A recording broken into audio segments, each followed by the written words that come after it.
Hi fishy folks, and happy Thursday.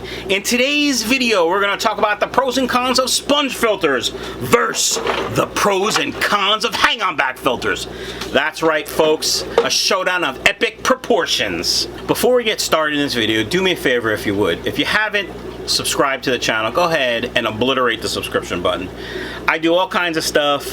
Fish room tours, fish store tours. I talk about my ponds. I talk about breeding for profit. If you haven't subscribed, go ahead and smash that button for me. Also, if you do that, go ahead and boop the notification bell. We don't want to hurt that bell. This way you get notified when I release videos on Sundays and Thursdays. And if I ever go live, which I don't normally schedule, but sometimes I do go live. And of course, when you're all done with that, go ahead and check out michaelsfishroom.com where you can buy all the guppies and pluckos you see in my fish room. And currently there's a sale going on mutt guppies. Buy 5, get 1 free, or we can phrase it another way, get 6 for the price of 5. However you want to market it. You're getting 6 mutt guppies for 25 bucks plus shipping. Check out the website. All right guys, stand by for the awesomeness, grab a snack and a beverage, and I'll see you in a minute. All right, fishy folks, we're going to talk about, first off, I'm going to talk a little bit about sponge filters. I have plenty of videos on sponge filters. There's thousands of videos on sponge filters online, but basically a sponge filter has a couple different pieces, a weighted base, the center part, and these two parts just kind of clip together like this. And then the sponge, there's a couple different kinds of sponges. There's open foam and closed foam, and big pores and little pores. And I happen to like the Bacto Surge sponges by Aquarium Solutions. I'm fine. I'll put a link in the comments below. There's plenty of sponge filters. There's China sponge filters. They seem to have really fine pores. I like this because it's a combination of the really fine pores and the big pores. Big pores has a little bit more mechanical filtration. Little pores have more surface area for beneficial bacteria. Oh, and then sometimes there's a lift tube. I usually throw the lift tubes away because fish can get stuck in there. You hook an Airline up to this, you plug your air pump in, boom, it's done. Simple, right? Then let's talk about hang-on back filters. Hang-on back filters hang on the back of the fish tank. Pretty simple, right? There's a little motor here. I don't even know when this filter's from. I mean, that is pretty gunked up and dirty. I'm going to actually throw this away when I'm done. But there's your motor. There's your impeller, which I'm going to... See, this is live, folks. This is what happens. Anyway, that's how the motor comes out. Put the motor back in. Boom. Anyway, so the way this works, the pump pumps water up through this lift tube. Then it comes in here and overflows. And in this fancy compartment is filter media. It usually comes with, like, media with carbon in it, and they want you to replace them every week or every 2 weeks or every 15 minutes, and that's how they make their money. I always use them until they're garbage, and then I make my own. I put lava rock or filter floss or a combination of all of them in here. All right, so that's the basics of sponge filter and hang-on back. Now let's talk about sponge filters. And I wrote a list because I'm old and I'm forgetful. So if you see me looking down, it's because I'm trying to look at the list. So folks, the pros and cons. Pros of sponge filters. They're very easy to set up. Like I said, you basically take it out of the box, put it in the water, squeeze it a couple times, plug your Airline into it, boom, your filter's good to go. They're easy to run. That's it, you're done. Like, you don't have to do anything else. They're easy to clean. Now, there is a little trick to cleaning them that I learned 100 years ago, I think, from Aquarium Co-op. If you were to take this and unplug it and then pull it out of the water, all the debris would fall out of it. Whatever it's sucked up, whatever little mechanical filtration it has, would fall back into the tank. So, you can put a plastic bag underneath it or some sort of container and lift it all up together. I leave them plugged in, and that seems to keep, and I pull them up slowly, that seems to keep most of the gunk stuck to it. And then I unplug it, and obviously I wash it off. They're cheap to run. You need one little air pump to run a filter like this, depending on the size of your tank. Now in my fish room, I have a big air pump back there by Gemco. It's that blue. You can't see it. It's up there though. And it runs all 55 of my tanks, and that's that. If you have a couple tanks, you usually can get away with one bigger air pump, and that'll run them. So they're cheap to run. They're cheap to buy. A filter like this is less than $10, and this is probably, I don't know. I don't even know how they judge, like, this is good for a 40-gallon tank. I don't really know, but I use these filters in 20-gallon tanks. But Mike, is that enough filtration? For me, it's enough filtration because I have auto water change. I think in a 20-gallon tank, normally stock, this filter would be fine, but even in my overstock tanks, the amount of biological media that this thing can hold is immense. It's massive. All right. I believe this is the best biological filtration all around that you can purchase. Now, we'll talk about hang-on back stuff later, but as far as all around, simple, boom, that's it. And quite frankly, for me, being a breeder for profit, real quick, somebody commented on my video, I don't like this guy. He's all about selling fish. Yes, I am, and I say it, so okay. But why did she say I don't like this guy? Like, who's she talking to? You guys? Are you gonna read all the comments? Anyway, sorry, something shiny. Off on a tangent. For me, these are the best for fry because they can eat off it. There's tender and delicious morsels on here for them. Any leftover food particles that it's gonna suck up are gonna be stuck on the surface. They're gonna nibble them. And also, if there's any biofilm, they can eat off that. So that's why I love these filters for fry. Those are the pros of the sponge filter. All right, let's talk about the cons. There's little to no mechanical filtration. Now, if you're all into the mum like I am, who cares? But if you like a clean looking tank, you're gonna need something else, or you're gonna need to vacuum every day. It's that simple. There's really no place for mechanical, you know, the gunk to go. Sometimes it gets close and kind of stuck underneath, like the rim here, and then when you pick it up, boom, it's right there. It does make it a little easier, like it does come closer, so you can vacuum it up, but there's really little to no mechanical filtration. It's all biological. No chemical, because screw that. They can be messy to clean. If you were to unplug it in the tank and then use your big meat hook claws and squeeze it while it's in the tank, you're gonna dirty your whole tank up. Cloud it up something ugly, but if you're careful, it's fine. So they can be messy if you don't do it right to clean up. And they can be noisy. If you have the lift tube and you have the Airline hooked up, they can be messy. They can be noisy. The bubbles. Some people don't like the bubbles. I happen to love the bubbles. It helps me sleep if I had a tank in my bedroom, but I don't.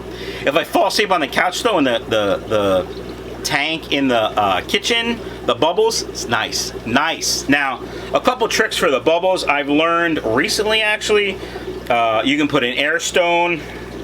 So if you put a little piece of Airline, actually this one you can't do it, but some of them this is hollow. You can put a little Airline and an air stone. Might help quiet it down. I learned from Jason at Primetime Aquatics. Love that guy.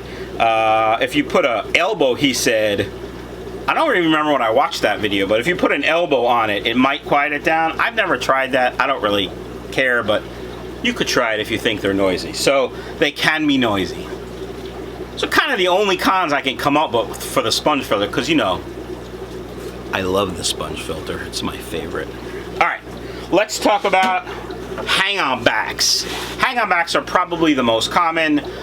They're sold in every fish store because they want to make money with the cartridges, but we all know I'm cheap. I never buy pre-made cartridges, so there. This is an old hang-on back. I don't even know what brand it is. I don't even know when it's from. Yeah, it doesn't even say. It's like a no-name brand.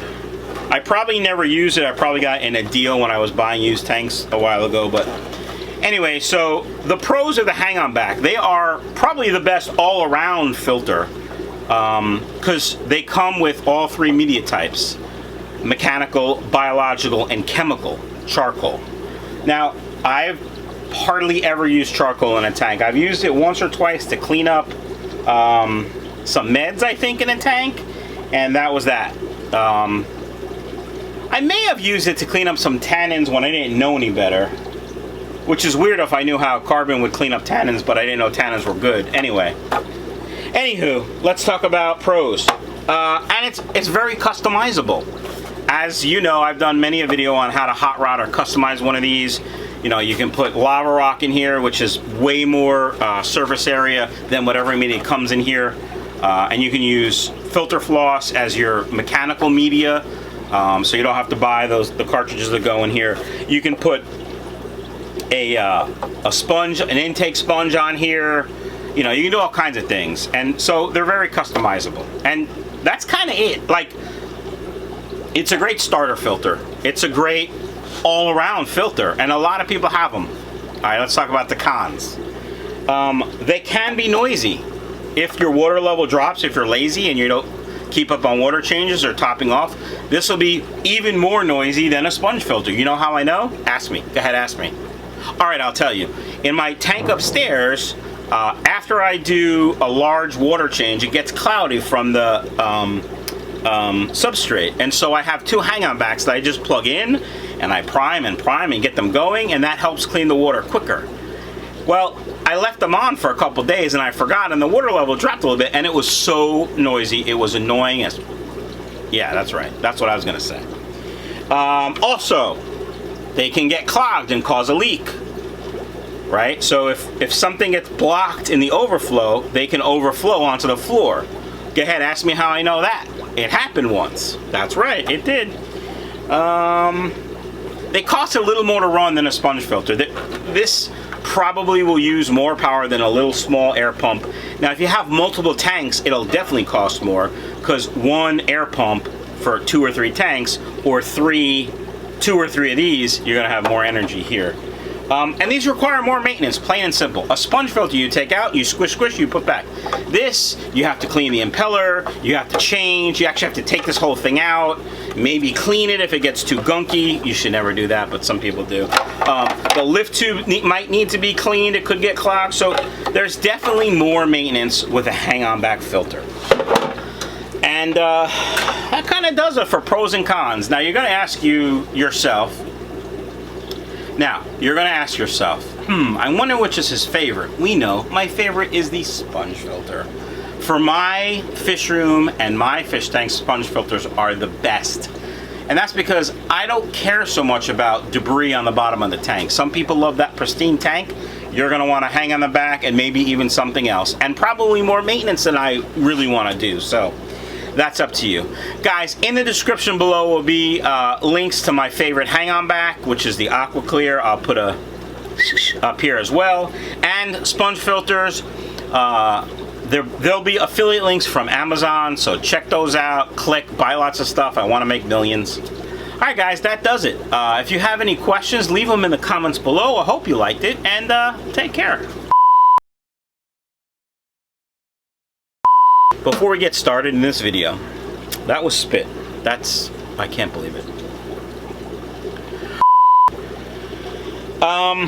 They can be messy to clean. Like I said, if you were to unplug this in the tank and then like pick it up with these big meat hook and God darn it. And yeah, that's that. Hope you guys enjoyed it. Let me know if you have comments. Leave them below. Questions in the comments. Fudge. Hiya, fishy folks, and happy Thursday to you. Hope everyone's having a great week so far. Just a couple quick notes before I talk about the important stuff. I don't know why I can't ever come up with the same. Yeah, because I'm a dumbass, that's why. Hi fishy folks, and happy Thursday to you. Guys, in today's video we're going to be talking. See, when the brain works faster than the mouth, this is what happens. We're going to be talking about sponge filters versus hang-on backs. That's what we're going to be talking about. Soon, maybe, I hope. Hi fishy folks, and happy Thursday to you. Guys, today's video is going to be about the epic sponge filter versus the dope, they're not dope or epic, they're just dumb filters. You see, this is a blooper that I'm filming on purpose. You see, I purposely don't like write intros down because I think I'm better, you know, just ad-libbing off the cuff. Except clearly, I'm not. I'm a dummy, but you guys seem to like the bloopers, so hey, whatever. Hi fishy folks, happy Thursday. Guys, today we're going to talk about the pros and cons of sponge filters versus the pros and cons of hang-on back filters. See, I had a brain fart. And I probably should hold them both. That would be cool, right? If I like had samples ready to go, except yeah. We're gonna start again. That's what we're gonna do, folks. Take 9. Hi fishy folks, happy Thursday to you. Guys, today we're gonna be talking about sponge filters versus hang-on back filters. So do me a favor, grab a snack and a beverage and strap in for awesomeness. Here comes the awesomeness.